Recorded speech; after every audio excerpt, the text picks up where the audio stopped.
Okay, we're gonna open up the lines now if you want to talk to Jeff Daniels. Okay, there's someone on the line. Hello? Hello? Hello? Yeah, is Jeff Daniels there?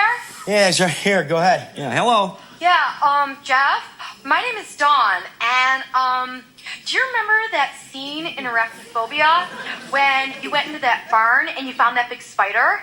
Yes? And you figured out why there were all these spiders everywhere? Yes, I was in that scene. I remember. Oh, well, yeah, it was great.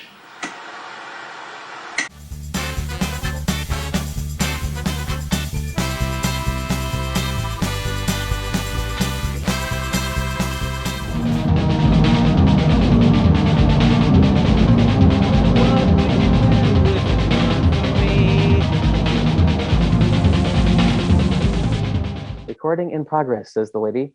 Hey everybody, it's Ian, and look who I got with me. I got Ben Rankins of Ben Rankins and Shaun of Shaun Spins. Hey guys. We all just met a couple minutes ago for the first time, and so here we are to talk about records today. And I gotta say, it's a little bit strange meeting you guys for the first time, and we're also like doing this like collaborative video thing in public. So maybe that's a little bit weird. A little bit weird way to get to know people. Technology. All right. Well, So it's a new world. yeah. So thanks for doing this, you guys. So Ben's, of course, in Melbourne. And Shaun, for some reason, I had the impression you were in Florida, but you just mentioned Philadelphia. Where are you? Yeah, I'm in Philadelphia. You're in Philly. Like in Philadelphia proper? Yeah, I can see New Jersey from my window, and yeah, I'm in Philadelphia proper. You know, down the street is Ben Franklin's house. What's left of it? Yeah. And born and raised there, or what's? No, I was born and raised in Florida, and I've been that's the here Florida for. thing. Okay. Yeah, I've been here for about almost 20 years now. Okay. And Ben, you're in Melbourne, but you had said at some point in the past that you weren't from Melbourne originally. You were maybe from somewhere smaller. Where are you from?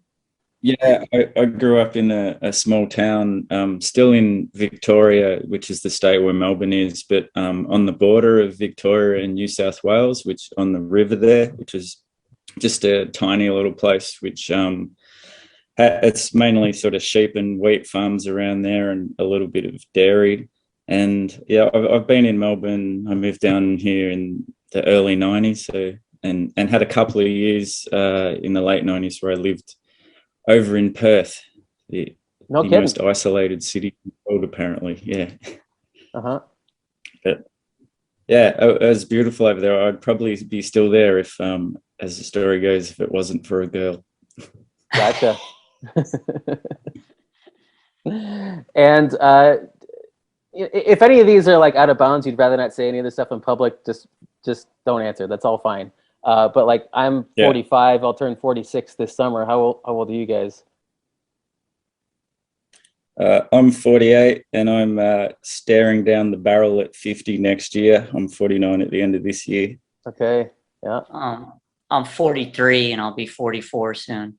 Yeah. Young guys. Well, we're close.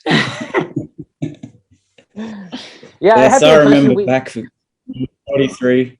I had the impression we might be similar age, but we are at those age. Like either you guys could have been 35 or 50, like it seemed to me. So yeah, we're all what, within 6 years, it sounds like 5 or 6 years. Yeah. Ben and I are 24, right, Ben? I actually dye this gray. So, you know, we see your big collection. I don't know. I don't want to sit here and like judge people's collection. I don't want to say big collection, but like there's your records right there, and there's quite a few of them. And so you've obviously been collecting for a long time. Is this like a lifelong thing for you? Have you always been collecting records, basically? Yeah, pretty much. I guess being my age, it was kind of the format from right when I was a little kid. I have I have an uncle on my mum's side who he had a small collection, and he was the younger brother who some of my earliest memories is when he was still living at home with my grandparents, and he had his stereo set up in the lounge room and had a record collection in there. And of course, my mum and dad had a small, just all of the usual suspects you'd expect of a guy my age's parents would have. So, Eagles, Fleetwood Mac, all that crap. So Steely Dan. Yes. Katie Lied, I think it was. And so, but my uncle was, a big influence on me because I'd spent more time when I was in maybe just before primary school just started, and I would just sit there and flick through the covers, and that was what fascinated me first. And then the only time I haven't really kept up vinyl was probably when I was a teenager, and I got one of those, ghetto blaster things, and I collected tapes because I could go away from the family and listen to my stuff in my room.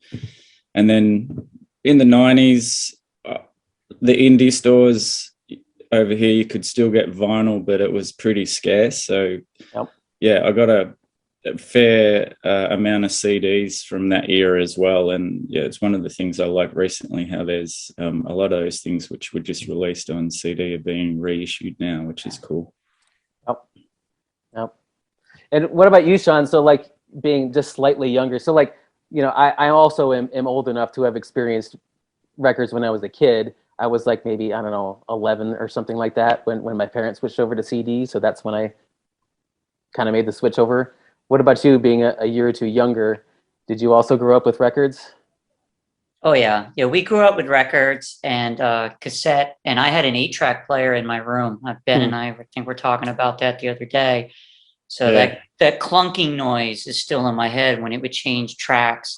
But I had my own 8-track player in my room, and I had one of those little tiny cassette players with one speaker, similar to what Daniel Johnston used when he'd record his music. You just hit record, and we would use that to record records on the tape. And I could still remember my mom saying, "Everyone get quiet. We're going to hit the record button." And she'd hit the record player. Yep.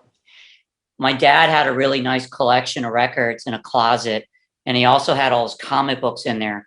So we weren't allowed in there. He had like a bolt or a nail on the top to keep the 2 doors from opening.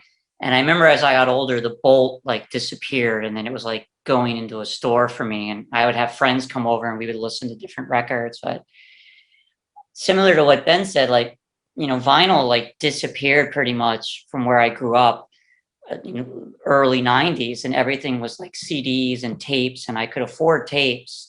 And I would still try to get vinyl if I could find it. It was just near impossible. And even in like early 2000, I was still buying vinyl from time to time, but it was hard to find. It's interesting now, those vinyls I were buying like in the early 2000s are worth a fortune now because I don't think anybody bought them. Mm-hmm. Everybody was buying CD. Yeah.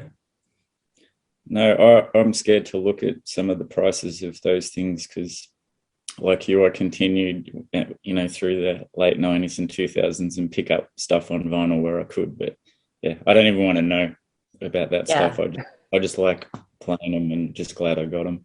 Yeah, same here. Yeah, and so like my experience, like I said, my parents switched over to CD in like 86, 87, around there somewhere. And so that's what mainly my dad collected. And but we still had records around. Like I remember my dad sold his record collection at a yard sale in like maybe 88 or 89. But like we still had a handful of them. And then like when I got into playing drums in 1989, the way I started sort of learning drums was just air drumming along with albums. And there was 4 of them actually that I played along to all the time. 2 of them were on CD and 2 of them were on vinyl. So like Appetite for Destruction, and Justice for All. But then on vinyl we had Back in Black and what's that Aerosmith record with all the hits? Toys in the Attic. Is that what it's called? Yeah, it's called Toys in the Attic. Yeah.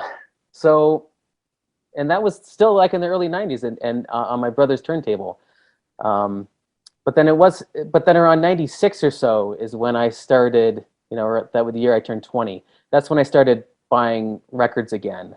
So what was the point that you all made your shift to sort of back to vinyl? I just have a quick story you reminded me of when CDs became a thing, when you said in the late 80s was when your parents went to CD. It was such a huge thing that I remember in my town where we lived, someone in our street was the first one to get a CD player. And everyone from our street went to their house and listened to Dire Straits' Brothers in Arms, and we were like, whoa, that's amazing. And yeah, I imagine it was like when people would be at storefronts in the 50s looking at color TVs. And same idea. Yeah, it was quite funny in retrospect, and we're all blown away by the crispness and the clarity. And It'll last forever. Yeah. Now, hearing you say that you got one in 1986, that's like amazing to me. I didn't see a CD player till like 91. And I remember my sister had one, and a friend of mine let me borrow Nevermind from Nirvana. And I had to beg her, like, can we listen to this in your room? And we didn't see one in the 80s. I don't remember ever seeing one. They were so expensive. I mean, we had a Betamax in the 1980s. So CD player was like out the window at that time. Right. Yeah, like and got on the wrong track, the Betamax. The Beatles coming out on CD was the thing that did it for my dad. I think I get the impression that there were a lot of boomers that was the thing, that was the switch for them. And I think that was 87. It was either 86 or 87. So whenever that was is when we got a CD player, and we got it was the first Sony portable. I don't think they were calling it a Discman yet. Maybe they were, maybe they weren't. But like, it skipped super easy. But it was the size of a Discman, but it didn't have any skip protection at all. And yeah, that's what we had. That was a game changer when the skip protection came out. Yeah, yeah. I was in a car around 1993, and you couldn't even hear the CD. It just click, click, click, click, click. Wouldn't play, and it needed that skip protection. I love all of our collective nostalgia for CDs, and we're all on here being vinyl guys. That's true, yeah. And how expensive they were. Yet Ian was saying something like, when did we get back into it? Like, I never left. Like, I would go to a place in Fort Lauderdale that would have older records, and that's when I would get like older things. Like, people were just getting rid of them, and sometimes people would come in and like, oh, I've had this in my attic. And South Florida, it's 100 and something degrees in an attic, so they'd be melted. But occasionally you would come across things. But I was getting a lot of Hendrix and other things that I always wanted that my parents had, but I wanted my own copies of, like stuff like that and stuff like The Doors and so on and so on. And I would find things from like 4AD records occasionally. Wow. And then as I got a little older in my 20s, in the 2000s, I would order things, and they would come to the record store for me, and they would always go, you sure you want this? Like, I would order John Frusciante stuff on vinyl. Yeah, I never stopped. And occasionally I'll be in a place here and somebody older will come up to me and say, when did you start collecting vinyl? And I'll say 1978. I never stopped. Like, the vinyl industry stopped here for a while. I never stopped. The only thing I don't think I ever got into at music was like mini disc. I never bought a mini disc before. I didn't have that player, but everything else, I mean, cassette, 45s, yeah. Which mini disc may be a superior format than the CD because it was a cartridge and not a disc that would scratch. But sorry, Ben, I interrupted you. What were you going to say? I was just saying my only exposure to mini discs was in a band I played in, and one of the guys would always bring it and record ideas and stuff like that. Right, they were recordable. Yeah. That was their big selling point. Yep. And okay, so you played in a band and maybe still do, Ben? Is that right? Yes. You play drums? Yeah. So I just got them this year. Because a couple of years ago, but pre-pandemic, I had my original Tama Swing Star stolen, Oh, wow. which was beautiful. And so, yeah, I'm finally got a kit together again after a couple of years, and we're getting back into it again. Who's we? Like a particular band or friends or? Yeah, I've played in a lot of unknown, unsigned bands. This one's actually I'm in a band called Church of Hysteria, which is kind of a noise band, and we recorded just before the pandemic. We had a record mastered for vinyl and digitally ready to go, and we're planning on doing a launch, and then pandemic hit, and we haven't sort of really reconvened since, because over here, it was a good solid 2 years. We couldn't even go into other suburbs and stuff like that. So even just rehearsing at someone's house, you couldn't. You had to stay in your house, and unless you had a permit to go to work and all that sort of stuff. So it was impossible to.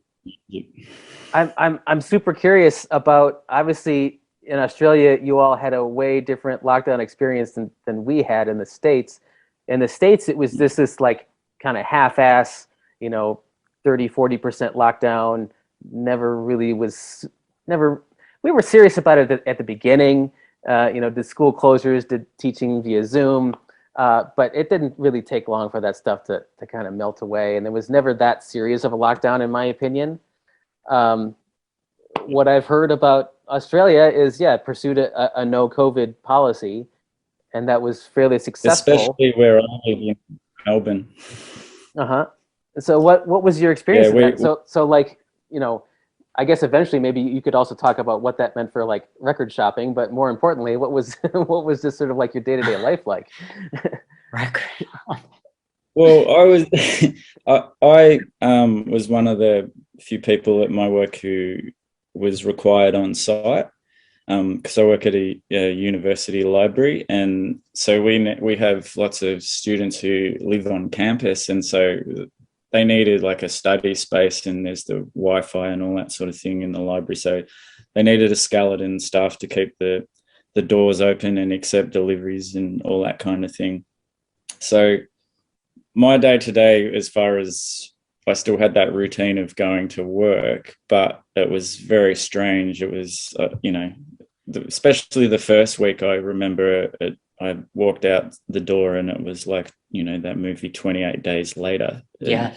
And it was just always, it was just really quiet. And then I remember going, what's that sound? And then I realized it was birds, because I could never usually hear birds because of traffic and stuff like that. Yeah. And walked the whole way to the train station and didn't see one person. It was nuts. Yeah. I actually walked down the streets, and they're usually like, it's the middle of the city, and there was nobody. I felt like that old movie too, like the zombies were out, and I was like, where is everybody? Yeah. And there was a lot of rats, and I guess because there was no food for them. And so the rats were everywhere on the streets, and it was so weird. Like I could walk like 10 blocks and there wouldn't be one car coming towards me. There's nobody. Yeah. Because things were really closed down here too. And all the stores were closed except for grocery stores. Yeah, same as us. And we had, unless you worked and had a certificate, which not many people did, you either had to work from home. There were rules. You could only go outside in pairs to exercise. I think it was an hour or 2 hours. Mm-hmm. Only one person from your household could go and do shopping for food and groceries. You couldn't have anyone around at your house. They set up a thing for people who were single and lived by themselves, so they could nominate a buddy who could for mental health and things like that, so they wouldn't be stuck by themselves the whole time. So yeah, it was really strict, and you had a zone as far as you could go. There was a 5 kilometer zone, so you could barely get out of the area you lived. Yeah, and then to make it even more, because my family all still live in the country and they're about a 3-hour drive away from me. They had what they called a ring of steel around Melbourne, so we weren't even allowed out of the city. I didn't see my family for a year or more, I think it was, in the end. So yeah, it was pretty harsh in Victoria. New South Wales was a bit looser, and Western Australia is probably the next harshest to us, and they kept their border closed for up until pretty recently, actually. So state by state, it was different, just kind of like it was here, state by state, a little bit different. Yeah. Huh. Yeah, but it was still, I think initially the way they were selling it was like the zero policy sort of thing, as you said. But the way, the different states dealt with it was slightly different. But it really brought up those old rivalries between Sydney and Melbourne, that's for sure. Which I thought didn't exist anymore. Now you know. Man, so I kind of don't even feel like talking about records at this point, because this whole thing is just so fascinating. I haven't really talked to anyone who's experienced what you've experienced, Ben. And so like that was kind of a long time frustration for me in the States. Like I would just think, what if we had more like a 90% shutdown for like 6 weeks or 8 weeks or something like that, and like get the numbers way the heck down, and then we can sort of get back to our lives, at least for a while. Instead, we just had this like constant 30-40% shutdown where like, it just sucked for a long time. Like it just drew everything out, killed a lot of people. So I don't know. COVID policy here was super frustrating for me. Everyone's got different opinions about that, of course. How did you feel about how did you feel about how things were for you? Well, initially it became kind of a way of life in a way. Initially it was going to be for 6 weeks, and it kept getting extended, and then it just totally changed my mindset of anything. I could only maybe live a week, look forward to something a week ahead of time. So it'd just be like small things like look forward to the weekend and we'll go to the market, buy some nice food and have a cook up on Saturday night because you couldn't go out and go anywhere, and we'll play some records and, things like that. It was just little small things like that, because if it very fast it became very like on a treadmill, same thing every day. And so with a little blip on the weekend, and then it'd come to the 6 weeks and everyone would be like, who you'd speak to on Zoom, like, yeah, they'll extend it. And sure enough, they would. Man. I like when you said those little small successes. Like I can remember being happy, like finding soap, like they didn't have it for like 6 weeks. Like, they have soap, and like just being ecstatic to find soap. And I have to ask you a question. Were people, the thing that surprised me is toilet paper. People went nuts for toilet paper. Yeah. I couldn't believe it. Couldn't get that. Couldn't get paper towels. Bread at one point became hard here. Soap was a big one. Cleaner. Yeah. Similar to what you said, though, we were originally told we were going to go home for 2 weeks. And they said, bring your computer with you. And I remember saying, I don't think this is going to be 2 weeks, because we already started knowing about a lot of people sick in town. And it just kept, and yeah, we were home for, I want to say a year and a half, a year. God, yeah. Working from home. And what was, I don't think I know much about what it was like in Philly. I mean, it was so famously really bad in New York at the beginning. It was bad. It was bad. Like, it was like, it would, because we would watch it here, like in Europe, like in Italy, and then go to New York. And then we knew right away it was coming to Philly.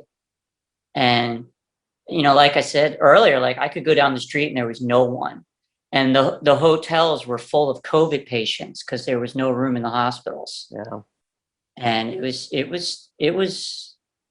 tough. It was really tough here, and a lot of people sick and a lot of people passed away. And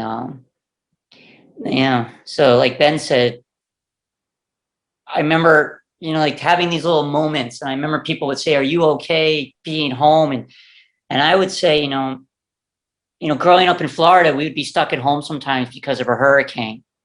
Yet then you would have maybe not have power, and you'd have, wooden boards on the window, and you'd be like miserable, and like there's like a disaster. I said, at least with this, we still had power and the refrigerator work, and I could still play records and play guitar. So I didn't feel as though like, there was still life happening. Yeah. Yeah. And just with the toilet paper real quick. Yeah. I got really lucky in that I just coincidentally, like a week or two before it was clear that this was going to be a major deal, I coincidentally had bought a lot of toilet paper at that point. So it never was a problem for me. But yeah, I mean, I'd go to stores. So at the time, I was driving taxi. I used to be one of 8 owner-operators of this worker-owned co-op taxi company in this small town in Northeast Iowa. So like, because it's worker-owned, it was like just us. We didn't have like a top-down thing. It was just we drivers had to sort of make the decision about everything. Anyway, we had to get sanitizer. We had to get like, sanitizing wipes and all this sorts of stuff. And he just couldn't get it. And like we weren't taking passengers for a couple of months, and we were just doing deliveries, and yeah. And they were making hand sanitizer here. Mm-hmm. And the distilleries were making it in town and then like giving it away. And I remember that, like, it'd be glass bottles of distillery hand sanitizer. Mm-hmm. Wow. Okay, so we've got 7 minutes and 30 seconds left. I just got a little message on my thing. I don't know if you guys I just saw that. noticed that there's a clock up there. I was like, geez, they don't give us much time. Exactly. So yeah, so the deal is if no one has like a premium account or whatever, you get 45 minutes when it's more than 2 people. And so basically what we can do is we can talk up to the end, the call will drop, and then then we'll all have to join back in. Like, I'll probably just start a new meeting, and then send the link, and you guys can click that link. Something like that.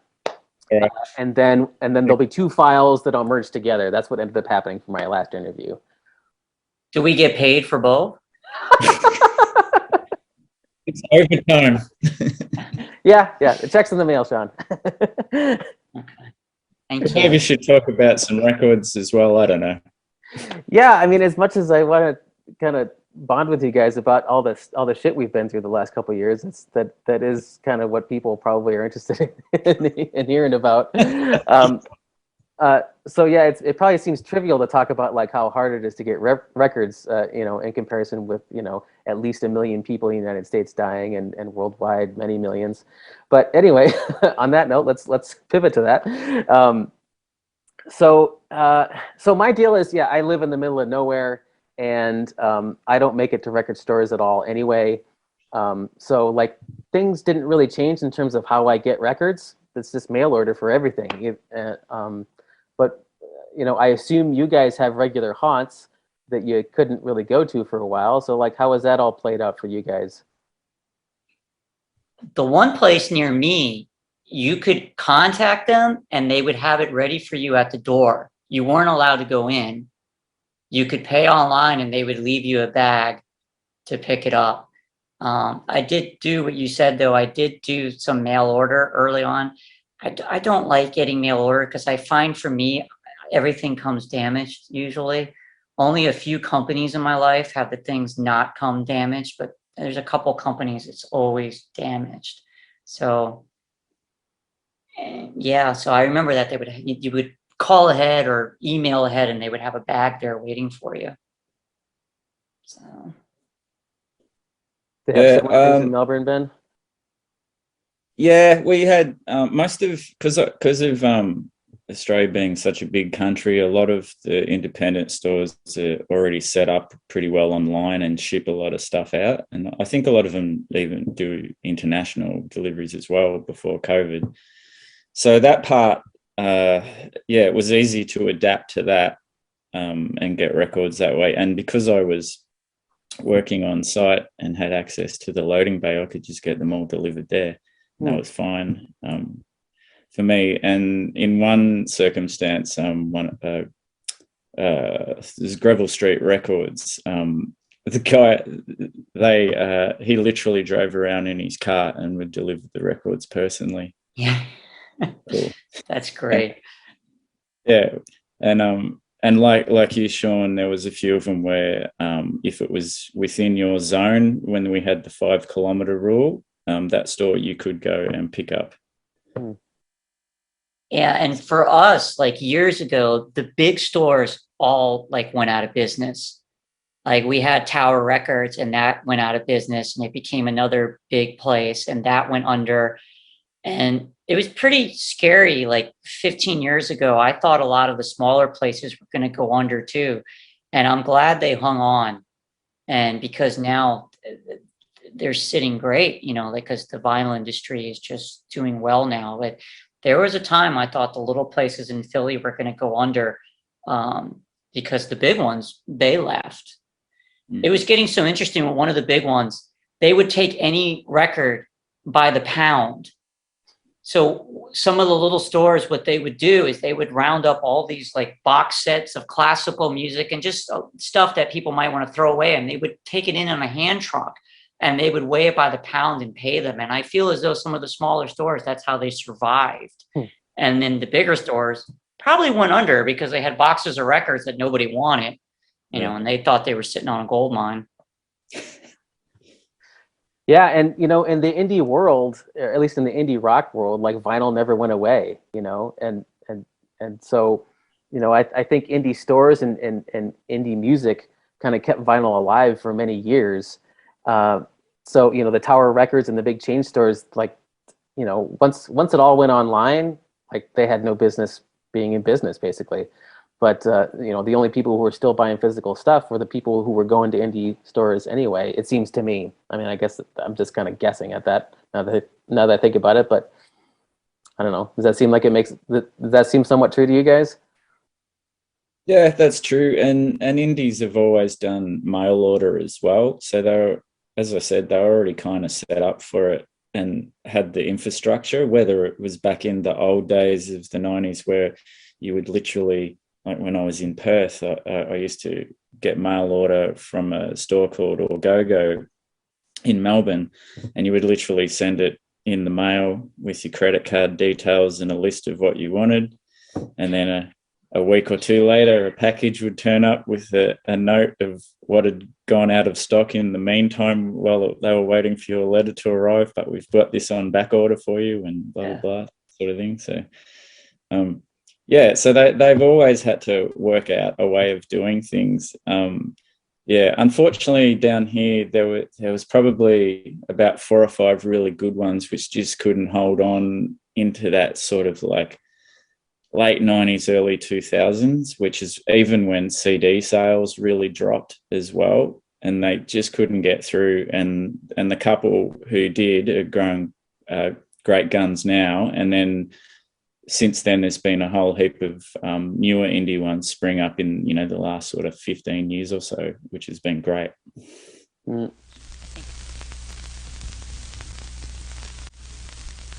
It's intermission time.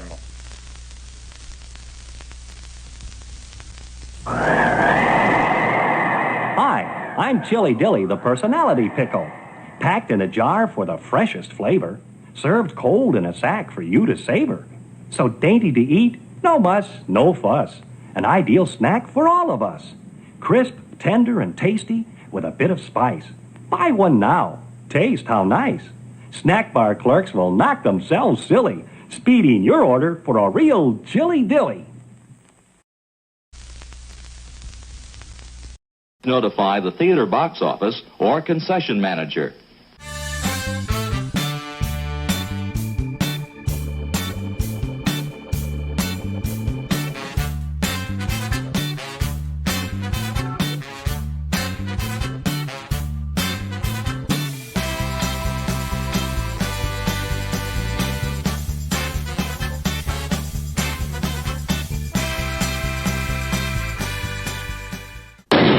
Mr. Projectionist, stop the show. Here's great news you ought to know. We've just got a shipment of taste-thrilled treats, all tip-top quality and delicious eats. There are hot dogs and popcorn and candy galore. There's soft drinks and coffee and a whole lot more. So direct your steps to our refreshment stand to enjoy the finest snacks in all the land.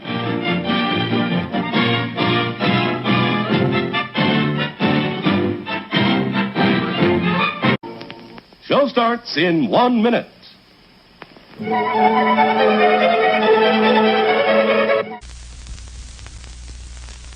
He's a good guy, good guy. Hey, listen, you want to see? Come here.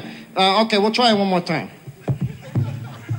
If you're happy and you know it, clap your hands. If you're happy and you know it, clap your hands. If you're happy and you know. Come on. Shut up. Okay, I'm not kidding around. Get up. Get up. Get up.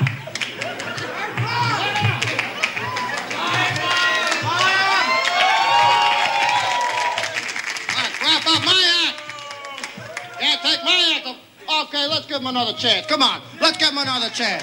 Come on. Come on. It was all in fun. Hey, Bob, come on. It was all in fun. It was all in fun. Come on. Come on, Bob. Come on, Bob. Oh, come on. Come on. It's all in fun. Come on. It's all in fun. Come on. Come on up. Come on. Come on. Come on, Bob. Hey, put it there. Put it there. Hey, all right. All right. Hey, listen. Bob. Yeah, you got a sense of humor. You got a sense of humor? You got a sense because it was all in fun. Please forgive me, okay? My apologies. You want to see some humor? You want to see humor? Yeah, I'll show you humor. That's humor. That's humor. That's humor, pal. That's humor. Oh, everybody say, oh, come on. Oh, come on back, Bob. Oh, Bob, please. Come on back. Come back, Bob. Oh. Hey, thought he could take me? Take my act, huh? Okay, I'd like to continue right now. I would like to continue if I don't mind to say so myself. All right? Do I have time? What? What? What? Why? I don't have time. We're out of time. All right, I am leaving.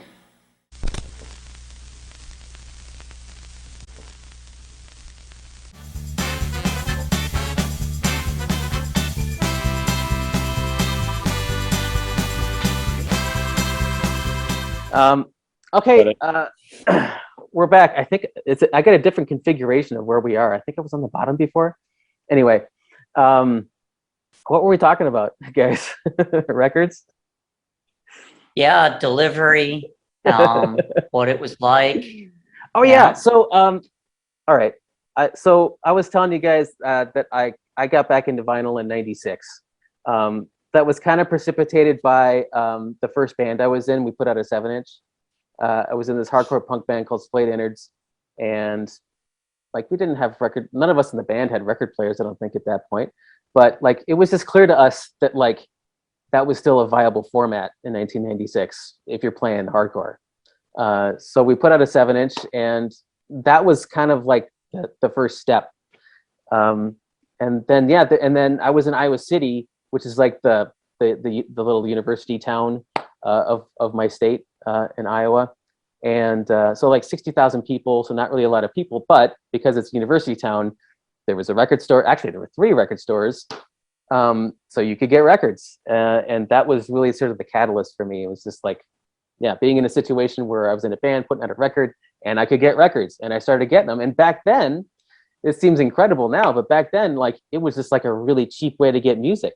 Like you could used records were just so insanely cheap. You could get great copies of great records for $3, $4, $5, $6, $7, you know, in that range. Boy, that era is long gone, huh? I was paying less than $1 for most of my records 25, 30 years ago, and nobody wanted them. And, you know, they'd either be in the back or they'd just like, nah. And particularly jazz records. When I first moved up here, they cost next to nothing. And I would buy them, like Charlie Parker and stuff. I'd buy them. And I'm just so curious, Sean, like, do you have any sense of how many records you have? I'm just kind of curious about the size of your collection. Yeah, because I'm always in the kitchen, and I always Right. think about that because a lot of people that make videos are like, I'm going down to the basement. Like the basement in this building is full of bicycles, you know? Like, like if I go down there, it's like a couple 50 bicycles for people in the building. So everything I have is in a little hallway with my guitars and stuff, and I have wooden bookshelves, and it's probably, I'm gonna say 3,000 records and maybe 1,045s and like a lot of CDs and tapes and a lot of tapes of us playing when we were growing up in bands. We would tape everything. And so a lot of that stuff too. Yeah. I always thought about making a funny video, and they always want to make room tours. And I'm like, how funny would it be for me to go to the basement? Here we are in the basement, and concrete and a bunch of bikes. Well, where's all the records? They're upstairs in a hallway. I don't. Yeah, like if I sat where you're sitting, Ben, I'd be like in a little hallway, like all bunched up, like, and the camera's right here. Like there'd be no space for me to sit. I'm not in a basement, by the way. Yeah. You got a nice room though for it. No, this is part of our lounge room. I just have I'm very lucky. My wife lets me encroach on the lounge room space, and I've also got stuff in the spare room as well. So, yeah, I'm at that point where space is becoming an issue. Mm. So yeah, it's kind of like goes over to Oh, it's nice. Damn. and then Those are like built into the wall, it looks like, those shelves? no, these are just IKEA ones. Oh, okay. Like everybody else. But yeah, I think they're the older ones, which were like really solid. Mm. I've had them for quite a while. Okay. And Gotcha. yeah, and then I had to I had to go high too. Wow. I'm getting a new bookshelf coming soon. They're making it out of wood for me, and I'm really excited to get some more records and stuff in space. Yeah. When I moved to this place, I was excited. It had closets, and the guitars are in closets. I used to keep my guitars under beds, so now I have a space for them. And do you play in that's the bands, thing, all this stuff Shaun? takes so much. Oh, there's a delay, so sorry. No, not right now. No, just Or working did you and ever? doing art. Yeah, when I was younger, yeah. Yeah, I play guitar with 2 drummers now. See, we're starting a band. It's fashionable to have 2 drummers in bands now too. Starting a band. What I don't know. I mean, I'm curious about what kind of music, but that I hate that question at the same time, like what kind of what kind of music did you play though? I totally sense the question you're asking, and I always tell people, like, I feel as though the music you play is partly it's where you're from. So where I grew up in South Florida, you have the influence of so many styles of music. And case in point, if you look at Jacko from the Weather Report, and he talks about it too, growing up, like he grew up where I grew up, and he's the same age as my dad. And, growing up listening to music from Cuba and listening to music from Jamaica and all these different areas in the world that was there. And it all influences, who you are in sound. Playing drums for me is interesting because it's a different feeling for me, like where I grew up. And I remember when I first started playing drums or like congos and stuff, and people might say, where'd you learn how to do that? Like, I didn't. And it's kind of like when I was dancing one time in college, and like, wow, how long have you been dancing for? Like, I don't know. It's just inside of you. Like, same thing with art. Like the influence of color I use in painting is an influence on neon that I saw growing up in Miami. The different things I saw and experienced. So I feel as though music is partly that, and just you putting all that together into a melting pot or cultures, and it produces a sound, because I grew up with so many different things. And then the influence of the Delta blues on me too, where I grew up. So a lot of different things going on. That's why I was very interested in like where you grew up too, because you talked about never hearing like Motown and things like that. And that was interesting for me to hear, because I had a different growing up experience with listening to so many different sounds. Yeah, That was very surprising. It was probably a better growing up experience for you to hear different sounds. Yeah. yeah, like I listen to music in like different, you know, not just in English, and depending whose friend's house I went to, like what language was spoken. And, you know, when I was like a teenager, I was hanging out with a Marathi band and like learning from them. And then you're putting this all together, and it becomes, you know, like for me, it became what Shaun sounds like, you know, all these different things coming together. Yeah. That sounds like a really positive experience of having all that stuff soak in. Whereas I don't know if you're like me, Ian, growing up in what was like a very white small town, that your influences were based, for me anyway, were, well, I hate all of this stuff, so I'm going to go in another direction to Kinda. what this is. Yeah. And I don't know why, like it was, yeah, just from an early age, it was like, I don't like all this stuff. I want to find something else. Yeah, I was also influenced by my dad too, I think. Like, you know, initially just from hearing his music. And, you know, so, you know, Beatles, Stones, Neil Young, David Bowie. But he was also into stuff that I think was like, I don't know, at least for like an Iowan in the late 60s, was somewhat cutting edge.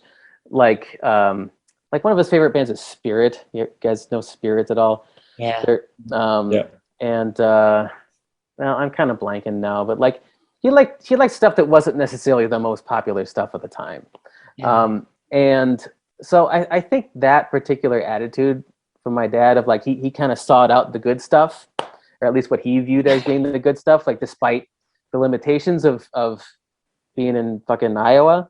You know, I think that I kind of picked that up too. So like, and the thing is though, when you're in Dubuque, Iowa, there's not a lot of access to this stuff.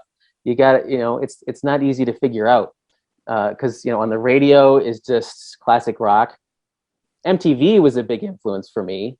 But then later on it was like finding college radio and stuff like that. Like there's this town like about 15, I can't remember, maybe 15 miles away from Dubuque in Wisconsin called Platteville. There's a University of Wisconsin campus there, and they had a radio show, and they had this late night metal show, and that was kind of like the first thing that I gravitated towards in high school, was like listening to that metal show, and getting into death metal. That was like it's you know, I've expressed to you guys before that it's like this, it is kind of a guilty pleasure for me, or I'm a little bit embarrassed of it, because I acknowledge that there is quite a ridiculous element to it, but at the same time, it really, like when I was 15, that stuff did it for me. I've never read that book. I know of it though. That's awesome. That's about the black metal thing, right? Like the guys that burned down churches. I'm fascinated by it, but I'm scared of it. Yes, pretty much. And so like there's still this certain itch that stuff scratches for me. And like there's honestly very little new metal that I've gotten into. Like it's still that like late 80s, early 90s stuff that mostly was on Earache Records. This Earache Records was like the SST of death metal. Like it was the sort of like all of the good underground bands, and then the label ended up screwing them all. Like it was like there was this such a sort of parallel to that. But like that was sort of like my first step in a direction of like figuring out my own thing, and like trying to find something else besides white bread, so to speak. And you know, eventually, thank God, I got into punk and lots of other things. And there's tons of huge variety of stuff I listen to at this point. But that was sort of like my first kind of like venture off into my own of like trying to figure out what else is out there in this world that I might like. Do you guys have any similar experiences like that? Like maybe as a teenager or somewhere around there when you're trying to like figure out who am I? What direction do I want to go? Bolt of lightning.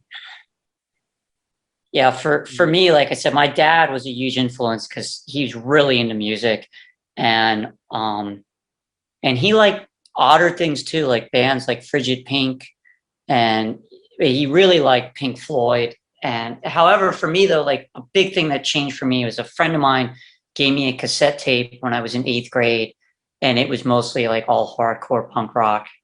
And it was like a bolt of lightning during the time of hair metal to hear bands like that. And from there, like bands like Husker Du, and it changed my life. Husker Du was a huge life changer for me. Absolutely. Yeah, it was amazing. That whole tape, like every band on that tape, pretty much I still enjoy to this day. And there was bands like the Pixies, Dinosaur Jr. was on there, Nirvana from Bleach was on there, and that was another one for me too. Nirvana was big. It was, I mean, for me, it changed music drastically, and it changed what was not only music, the look of music, and what was advertised as music in the magazines. Like growing up reading guitar magazines, like before that, the heavy metal ones, that'd be very sexist ads.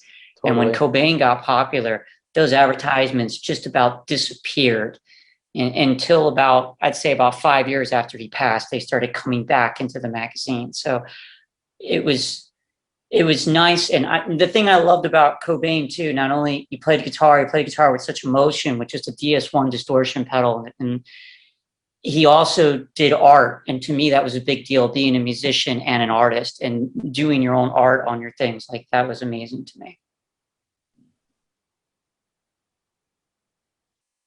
Cool. Ben, yeah, for me, what's that? Looked like you were about to talk about something. Yeah. I was just going to say, for me, it was, as I said earlier, like my uncle, and I had a cousin on the other side of the family who was a bit older than me, who were both into music. And I would spend, like, you know, like everybody, this is what I started with. You know, I sometimes wonder, what if my mum and dad had Beatles Red instead of Beatles Blue? I like Beatles Red. I like the red. I like it too, but I just, you know, when I was younger, I loved the blue one, but as I got older, and this guy was a big influence early on too. Oh my God, yeah. I watched a lot of Sesame Street. Solo. Yeah, I'm a purist. I just like solo stuff. And I gotta say, having kids now, I got young kids. I've got an 11-year-old and a 6-year-old, and watching all those old Sesame Street stuff with them, just pure joy. That stuff is so brilliant. I loved it as a kid. Oh, brilliant. And they made it in a way such that it's awesome as an adult too. It's just great stuff. Yeah. Oh, it's fantastic, Sesame Street. I love it.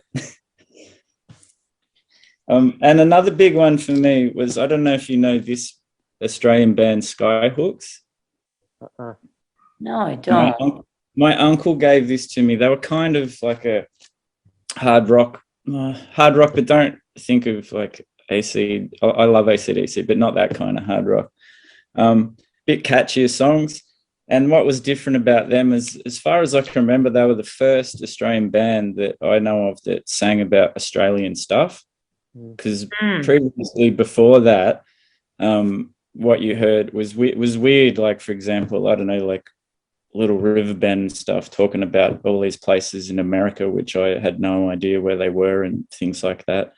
And these guys, I was far too young to have this record and understand half of the stuff that they were on about, like, you know, drug deals in Carlton and going to dirty movies in the 70s, and also a song called "You Just Like Me Because I'm Good in Bed," and I was probably 4 or 5, and I was like, "Yeah, my mum and dad are happy with me because I sleep all night and I'm in bed."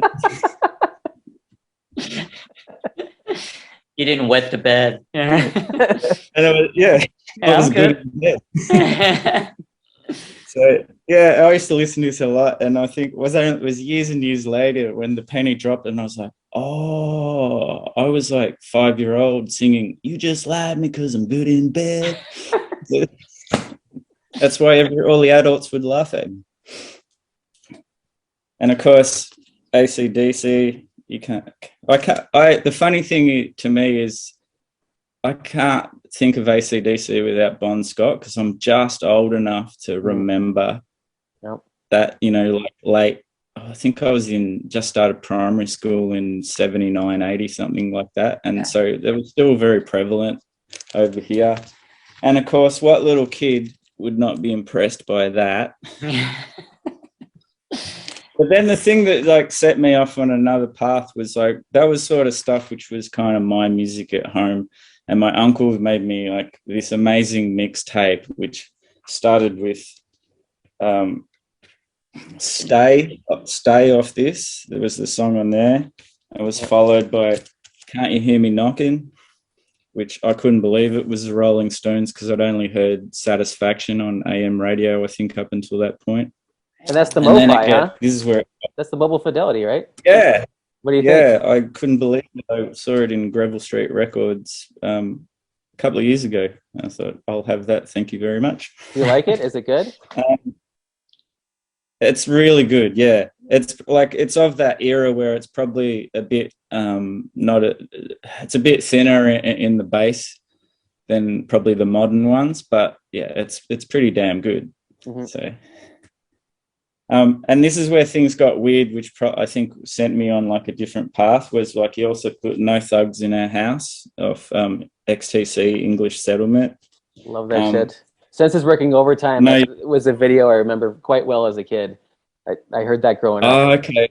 Mm-hmm. Know Your Rights. I didn't know that the Clash were a punk band because this was the first Clash that I heard until later on. And the big hit was written by the drummer on that song, on that album, I should say. Yeah, correct. Top of Heaven. And this was a strange one, another inappropriate one for a young primary school age kid. Ian Jury and the Blockheads with the song Sex and Drugs and Rock and Roll. Great record. And then, because he was a Led Zeppelin fan, he also kept up with Robert Plant, and he put, I think it was the song Through With the Two-Step, which was a pretty cool song. And While My Heart Is Beating on the Roxy album. Mm-hmm. And then Stay With Me. Yeah. And weirdly, out of all the Neil Young, Homegrown, which I love that song, and that's what got me into Neil Young. Interesting. Although that's and I had like a Hurricanes on that one, I think, right?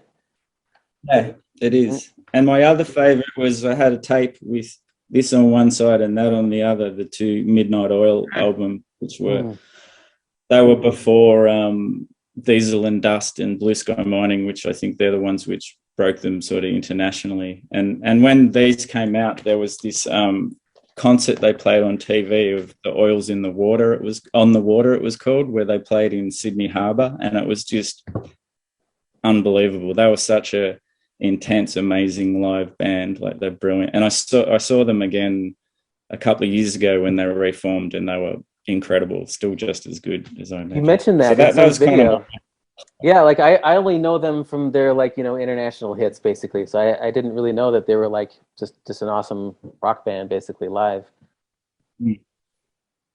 Yeah, they get logged in with kind of the, I don't know why, with a lot of the bogan stuff over here, like Jimmy Barnes, and I'm probably offend a heap of Jimmy Barnes fans by saying that. But they were, the Oils to me, like, they were a lot smart. Like, for a start, they weren't singing about, girls and partying and all that stuff. They were very political, and even the choices they made recording their records were quite interesting. For, like, they weren't a straight up pub band on vinyl. Like, they're like, yeah. This particular's got some really weird production on it. But yeah, that kind of sent me on my way while I was still in a country town, and then moving to Melbourne in my early 20s just blew my mind when I first started seeing indie rock shows and discovering indie stores and things like that. I think one of the first gigs I went to was at the Punters Club to see the New Zealand band, the 3Ds, and that was kind of like, okay. Yeah, music can be different. It doesn't have to be as slick. Maybe you heard it differently, right? Yeah. And those guys had orange amplifiers, which I hadn't seen before, and I was like, yeah. Shaun, did you have like an early experience of like, like a certain time and place when you started going to shows and started frequenting any particular record stores or anything like that? Well, my dad would take me to shows when I was little. And I went with him into my 20s too. I would go with him. But a big memory for me is going to record stores with my dad. And my dad was a mail carrier. And every time he would take me there or take me to a guitar store growing up on the weekends. He would always ask me like, well, how do you get home from here? And I never understood why he was doing that, but he was teaching me. So when I got older, I knew how to get there. Yep. And I thought that was a beautiful thing. And to this day, I think that's a beautiful thing that, my father worked really hard and yet he still spent just about every Saturday doing that with me. And a lot of times on Thursday nights, we would go to a guitar store too. But yeah, we would go looking through records together and looking through, back then too, I remember they just had piles of records on the floor. Just they weren't really displayed nice like they are nowadays. And the other thing I remember my dad did for me when I was really, really little, my father, when I was really little, we were at a flea market. I must have been about 7. And he said I could choose whatever tape I wanted on this table. They were all brand new cassette tapes. And that was pretty much the first time I picked something I wanted. And it was Prince's Purple Rain. And to me, that was like, and to this day, as a musician and a guitar player, like the amount of instruments, it's just, there's more Prince. Nice. Yeah. Remember those cassettes, which would be a twofer? Yeah. I had these. That was a 2?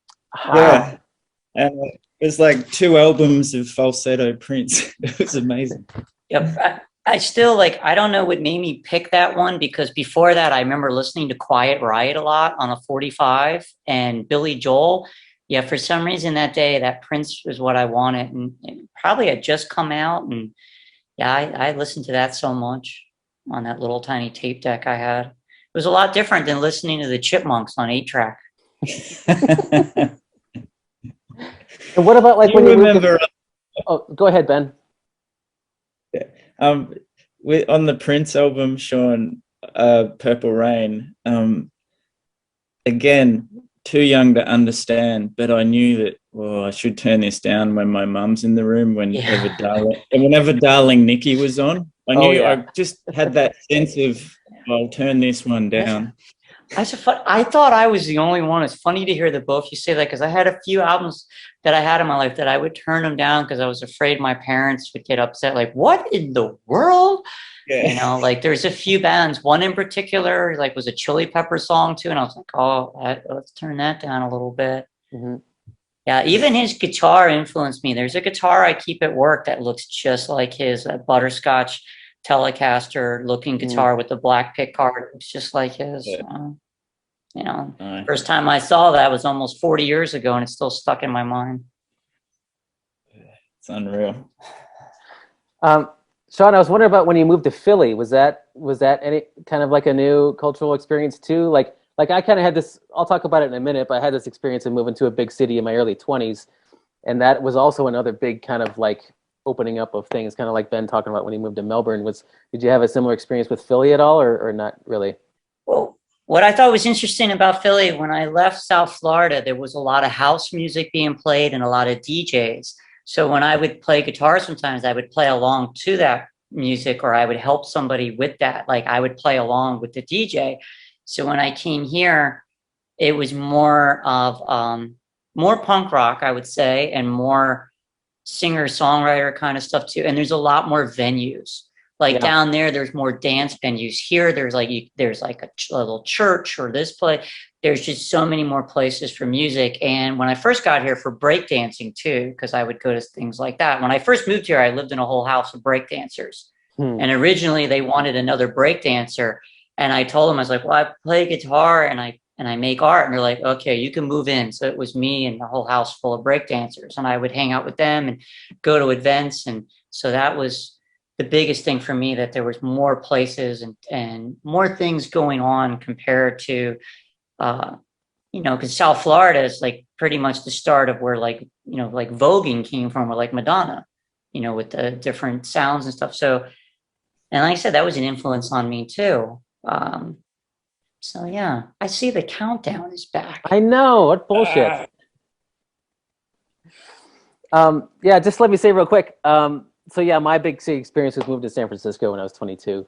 So like I moved to Iowa City when I was 19, and that was already like Iowa City is sort of like, you know, the brain drain from the hinterlands of Iowa. That's the first stop is Iowa City, right? So like that's where people who feel like weirdos everywhere else, they go to Iowa City to not feel like a weirdo anymore. And then I went to San Francisco, and you know, it's kind of another another step above there. And yeah, it's the same thing. I'm just like, you know, there's Amoeba Records, there's Rasputin Records, a million like corner record stores, or not corner record, but you know what I mean, kind of neighborhood record stores, and a million venues. And so yeah, you know, I moved out there to play music and played in bands for several years, and just like went to a million shows. And like that was, as a young single man, like that was just recreation for me. It was just like going to record stores. Like every weekend I'm just spending my weekend in record stores. And I worked in a pizzeria on Haight Street, just like a block down from Amoeba, about half the time I was there. And like on my breaks I'd run down and like go through the new arrivals bin and stuff like that. That was a you know, like on the one hand, sure, it's consumerism or whatever, but like on the other hand, like that was just a really fun aspect. Like as cool as it is that you can find just about anything now, it was fun back then to like have to look for stuff, and you'd be looking for months and years for like, oh, like I just never see it, and like all of a sudden, oh my God, there it is! I finally found it. I kind of missed that. That was I thought that was fun. Yeah, I agree. Yeah, I still like, I'll still go through all the 45s. There's a place in Florida that they used to have a radio station, and they just have thousands of them, and I'll just be there going through 45s. One of the other things too, I wonder if both of you relate to this too. Like there was a time in my life I had to sell records to be able to get like subway tokens. And that used to break my heart that I'd have to walk like 50 blocks to trade in records. Or another thing I used to do a lot too when I was growing up, if I wanted something new, I would have to trade in like 5 CDs to get that one new thing. And I often wonder, like, if I had that stuff, but like I didn't have the money. So I don't know if you two went through that too, like you would trade in a lot of stuff to get one thing. No, I never got rid of anything. I did eat a lot of 2-minute noodles and toast when I was much younger. Yeah. That seems like a good, and we're running out of time too. That seems like a good segue for me to tell my selling my old record collection story, which is, and this will be at the end of the episode too. So this is for all the heads here. But yeah, so I started collecting records in '96, and then from '96 to '05, I collected records, and I got about as many as I have, like something like 600-700 records I collected in those 9 years. And I went back to school in my late 20s, and at UC Santa Cruz, so which is about an hour and a half south of San Francisco. And there just ended up being a lot of back and forth between Santa Cruz and San Francisco. And then I started spending time in Europe. Well, first I followed a girlfriend to Germany for a while, and then I came back to the States, and then I had an internship on a farm in Austria for a while. So like I moved a million times within about 5 years. And so the combination of being a poor student and moving a whole bunch of times and being sick of moving the records, and also being in this kind of weird headspace of like having read a lot of Alan Watts at the time, and feeling like the records sort of defined me. And like, it seems so stupid looking back at it now, quite frankly, but like at the time, I just felt like, what if I wasn't the guy with the records anymore, you know? Like it just kind of made, I don't know how to describe it, but it just, I felt like I had this need to like not be the guy with the records anymore. I don't know what it was. It's just, I felt like I was using it as a crutch maybe sometimes, of like, that's what makes me interesting. I'm this guy with the records. So like all that stuff sort of combined, and to me selling my records in early 2005 at this store in Santa Cruz called Logos, which has since closed. Like I said, something like, I bet it was closer to 600 records. A lot of stuff that you could just never get in a million years now, or if you could, it'd be $500 or more. You know, a lot of like I was a huge Guided by Voices fan. Like I still like him, but I'm not as into him as I was back then. I bought every single little fucking thing that they put out back then, and they put out stuff every couple of weeks, you know? And so, so like I had Tonics and Twisted Chasers, if you guys know that. I had this album called, by this sort of fake band called Lexo and the Leapers, called Ask Them. That was one of the early Fading Captain series ones. Like I had all this stuff that you just can't get anymore. And I sold it for, I think it was $1,800. Whoa. A song. I mean, and that was it. So anyway, I've said this, I've told the rest of this many times. Like I never really found a home for like, how do I consume music now? Digital, you know, streaming and downloads and CDs even, like none of that stuff just like felt real to me. And it got to the point where just like records are the only thing I can really relate to actually when it comes to music. That's just what makes the most sense to me. And so that Beatles mono box set came out, and I'm like, fuck it, I'm back in. And so that's that story. Wow. Yeah, I always figured, I never meant to have a lot of records. It just kept happening, and then I had this real elitist attitude for a while that I'm not one of those record guys because I actually play in a band and I have a partner and have a social life and stuff like that. You know, which is a horrible attitude. Yeah, I just didn't. I enjoy, you know, sound and music, and I don't feel like I'm the same way with certain comic books. Like I'm not buying comic books and like putting them in plastic and sealing them, and like I have them and I like looking at them, and the same thing I like having music and listening to it. And you know, I'm not collecting them for value. I'm collecting them because, you know, to me they're beautiful. And certain records I have a couple copies of them because I'm afraid I'm going to wear them out. Yeah, so I don't know. I do have a lot of guitars though too, so I might have a serious problem, right? Can be worse things you collect. That's right. That's right. Yeah.